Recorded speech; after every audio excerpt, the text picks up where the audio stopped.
नमस्कार, जय श्री राम। मैं हूँ आर्यन वैष्णव।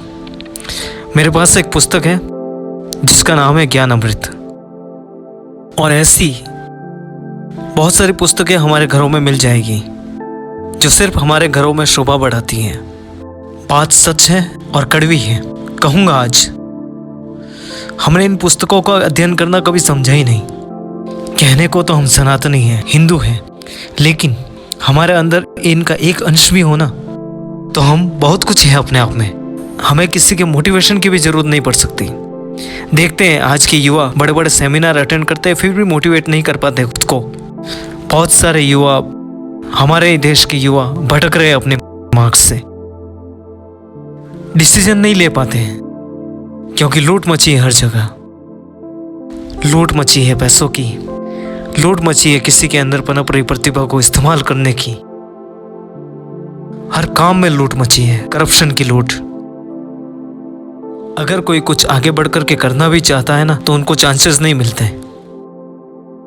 मैं कहना यही चाहता हूं कि अपने अंदर अगर आप सनातन ढूंढ रहे हो, अपने अंदर आप हिंदुत्व की प्रतिमा ढूंढ रहे हो, तो अपने अंदर वो गुण भी पैदा करने होंगे जिसकी वजह से हिंदुत्व और सनातन की पहचान होती है। सर्वोच्च गुण जो होते हैं ना वो होते हैं अच्छाई के, ईमानदारी के, कर्मनिष्ठा के। लेकिन ये सब देखने को मिलते ही नहीं है। लूट मची है बस।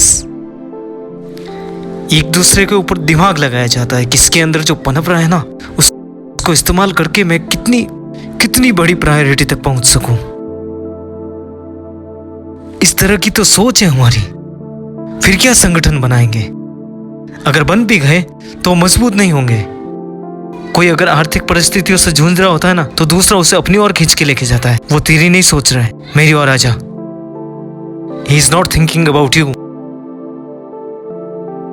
एक दूसरे के प्रति हम लोग तो घृणाएं पैदा करते हैं। जब कोई आदमी घर से निकलता है तो ये सोच के निकलता है कि आज किसी लिए कुछ अच्छा करूं, और वहीं कुछ बेतुके और नकारात्मकता से भरे लोग उसको मिल जाते हैं और कहते हैं कोई किसी का नहीं है।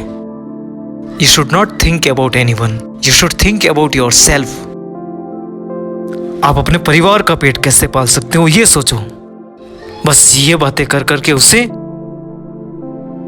डिमोटिवेट करके बस उसे अपनी ओर खींच लेते हैं। कहां से पनपेगी उसके अंदर भावना है? कहां से वो पक्का हिंदू और पक्का सनातनी होगा? पक्का हिंदू और पक्का सनातनी एक दूसरे के लिए हमेशा कुछ कर गुजरने के लिए तैयार होता है, ना कि खुद के स्वार्थ के लिए। वो अंदर ही अंदर बहुत सी साजिशें रचता रहता है। हमें खुद को बदलना होगा, हमें अपनी सोच बदलनी होगी, हमें एक दूसरे के लिए अपनी खुशियों के त्याग करने की भावनाएं अपने अंदर लानी होगी। तभी जाकर के हमारा जो ये संगठन है वो मजबूत बनेगा। ऐसे नहीं। बहुत से अमाउंट पे मजदूर वर्ग जो काम करते हैं बड़ी बड़ी कंपनियों के बैनर तले, प्राइवेट संस्थाओं में काम करते हैं वो लोग, वो बेचारे अनवांटेड नियमों से परेशान होते हैं क्योंकि उन्हें हमेशा नीचा दिखाया जाता है। ये जो बड़े लोग होते हैं ना, सेठ लोग, ये अपने आप को उनसे काफी पृथक कर देते हैं, अलग कर देते हैं।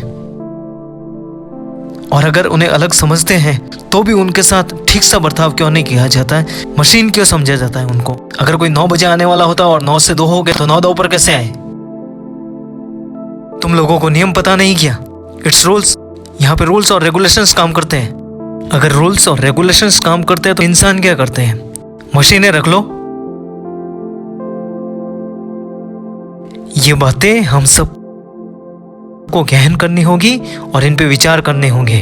तब जाकर के हम लोग एक दूसरे से जुड़ेंगे। और इस रेस्पेक्ट की बात करूंगा मैं।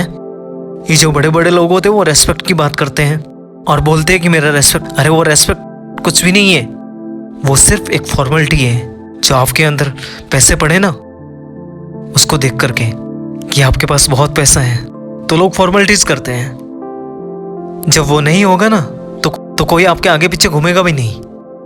इसीलिए रेस्पेक्ट कमानी है ना तो किसी के ऊपर दबाव डाल के नहीं, उसके लिए कुछ करके दिखाइए। तब जो रेस्पेक्ट करेगा ना वो दिल से रेस्पेक्ट होती है, दिल से इज्जत की जाती है। वो इज्जत फॉरएवर रहेगी। धन्यवाद। मिलूंगा नई किसी कंसेप्ट के साथ। आर्यन वैष्णव।